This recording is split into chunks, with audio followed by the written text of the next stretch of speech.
nesse momento de oração, vamos fechando os olhos, respirando profundamente, deixando o oxigênio entrar pelos nossos pulmões.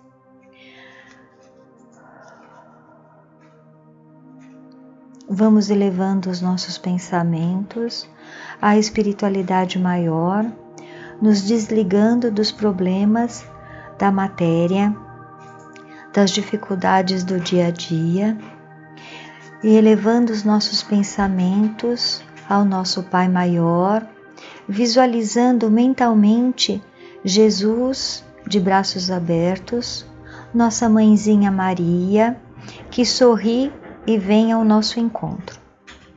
Seguimos de olhos fechados, visualizando a energia de Jesus e de Maria tocando os nossos corações, alinhando os nossos chakras, fluidificando todos os líquidos que se encontram em nosso corpo, para que através dessa energia, dessa troca energética, consigamos ter muita saúde, muita paz para aproveitar ao máximo essas palavras que serão lidas e absorvidas por nós. Iniciaremos o Evangelho de hoje com a oração que Jesus nos deixou. Pai nosso que estais nos céus, santificado seja o vosso nome, venha a nós o vosso reino, seja feita a vossa vontade, assim na terra como nos céus. O pão nosso de cada dia nos dai hoje, perdoai as nossas ofensas, assim como nós perdoamos a quem nos tem ofendido. E não nos deixeis cair em tentações, e livrai-nos de todos os males, que assim seja, graças a Deus. Bom Evangelho a todos. 30 de setembro de 2021. Evangelho Espírita no Lar. Capítulo 5. Bem-aventurados os aflitos. Continuação. Perda de pessoas amadas, mortes prematuras. Item 21, continuação. Quando a morte leva os mais jovens, em vez dos mais velhos, sem nenhum critério segundo o nosso entendimento, dizemos frequentemente: Deus não é justo, pois sacrifica o que é forte, útil e tem um futuro pela frente, para conservar os que já viveram longos anos e que não servem mais para nada. Parte o coração de uma mãe ao levar a criança que fazia toda a sua alegria. Criaturas humanas. É aí que precisam elevar-se acima do plano terreno da vida, para compreender que muitas vezes o bem está onde se acredita ser o mal, e que a sábia previdência está onde se acredita ver a cega fatalidade do destino. Por que medir a justiça divina com o mesmo valor que medem a sua? Será que o Senhor dos mundos iria querer, por um simples capricho, impor a alguém penas cruéis? Nada se faz sem um objetivo inteligente, e tudo o que acontece tem sua razão de ser. Se meditarem melhor a respeito das dores que atingem a todos, nelas encontrarão sempre uma razão divina, razão regeneradora, fazendo com que os interesses humanos sejam colocados em último plano.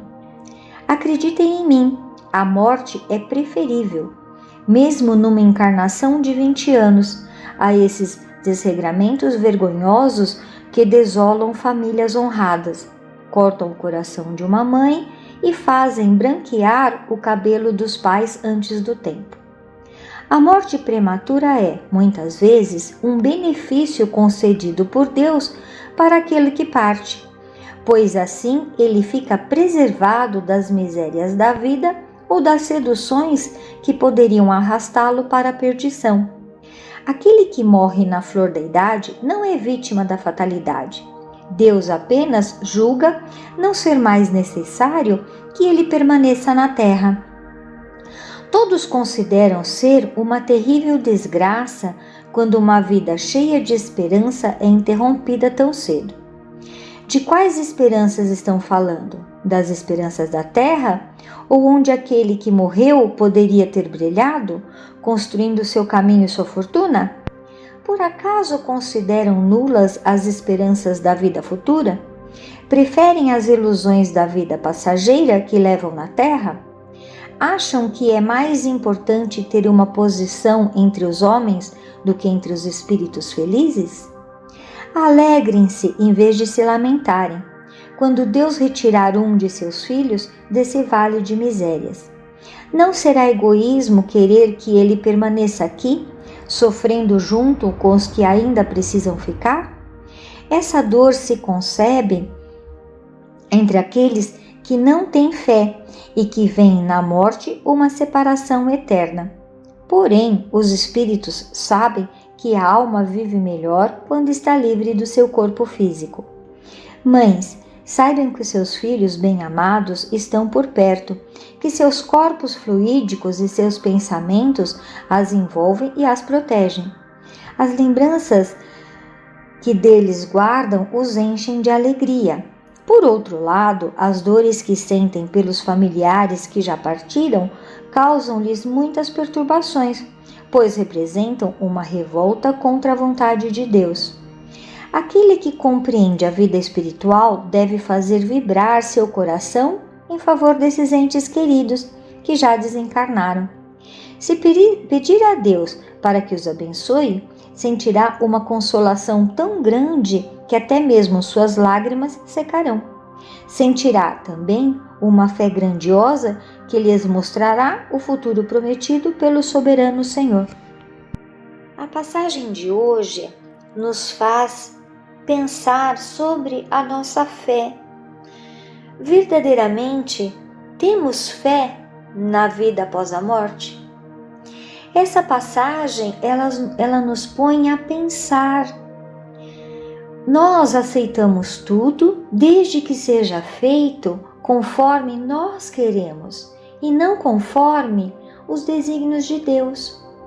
Se pararmos para pensar o sofrimento de Maria quando ela teve o seu filho Jesus tirado da cruz e descartado em seus braços, nós podemos entender que Maria nos deu a maior mensagem de fé e esperança.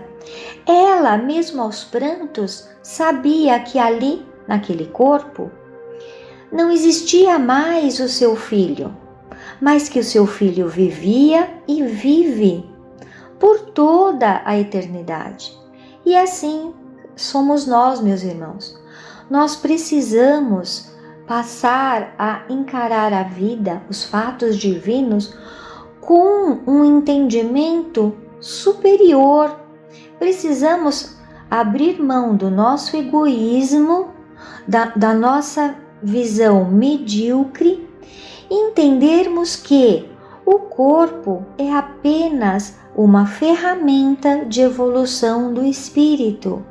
Se aquele espírito jovem, nessa encarnação, se desvencilhou de seu corpo, é porque ele está num processo evolutivo. Sim, irmãos, é uma visão muito difícil. Aquele que perde um ente jovem não tem estrutura física para aceitar essa perda.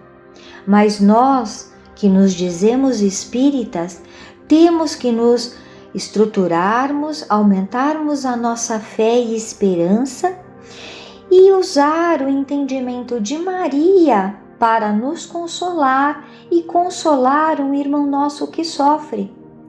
Sempre que um jovem parte, é porque aquele corpo é jovem, mas aquela alma é imortal. Nós não sabemos quantas encarnações aquela alma já passou. Nós não sabemos os resgates daquela alma. E, meus irmãos, quando formos consolar alguém, devemos sim mostrar esse lado para essa pessoa. Demos glórias a Deus pela partida desse filho jovem, desse irmão, desse sobrinho, enfim. Nossa, mas dar glórias pela perda? Não! Se nós amamos verdadeiramente, nós estamos dando glórias pela evolução daquele irmão que partiu. Nós queremos ser os donos do começo e meio e fim de tudo na Terra. Porém, apenas Deus tem esse poder. Somente Ele é que aceita e que determina os projetos para cada um de nós. Se uma mãe perde um filho de 4 ou 5 anos, claro, ela vai sofrer como todos nós. Porém, se ela se estruturar, se equilibrar e entender que aquele filho é muito mais feliz que o pai dela, porque o pai dela às vezes tem 70 anos e sofre numa cama, sofre doenças, sofre perdas materiais, e aquele filho não. Aquele filho já cumpriu a sua missão. Aquele filho veio para ensinar o amor, para dar amor e partiu. Glórias a Deus por isso. Essa passagem, irmãos, ela é muito pesada, ela é muito difícil. Nos cabe, quanto matéria, estudarmos muito, refletirmos muito sobre ela. E a partir de agora, termos um novo entendimento, que a partida de uma pessoa, uma criança, um jovem, não é o fim do mundo, mas sim o cumprimento de uma meta, o cumprimento de um karma que chegou ao fim e que agora essa pessoa seguirá num plano superior. Eu sei que é difícil, deixo aqui essa reflexão a todos com o coração partido, porque para mim também é muito difícil entender essa passagem. Todos os dias temos que tentar entender um pouco mais. Boa noite e obrigada. E antes de encerrarmos, vamos posicionar as nossas mãos voltadas para o copo de água, elevando os nossos pensamentos à espiritualidade maior e solicitando humildemente que toda a energização necessária seja depositada nessa água, fluidificando-a com a medicação necessária para que o nosso corpo seja limpo de toda e qualquer impureza que nele habita. E agora vamos fazer a oração de Maria para nos conectar à nossa Mãe. Ave Maria, cheia de graça, o Senhor é convosco, bendita sois vós entre as mulheres, e bendito é o fruto do vosso ventre, Jesus. Santa Maria, Mãe de Jesus, rogai por nós, filhos do Senhor, agora e na hora de nossa passagem. Que assim seja, graças a Deus. Muito obrigado por estar conosco no canal Evangelho Espírita no Lar, e amanhã aguardamos você novamente conosco. Boa noite e fiquem com Deus.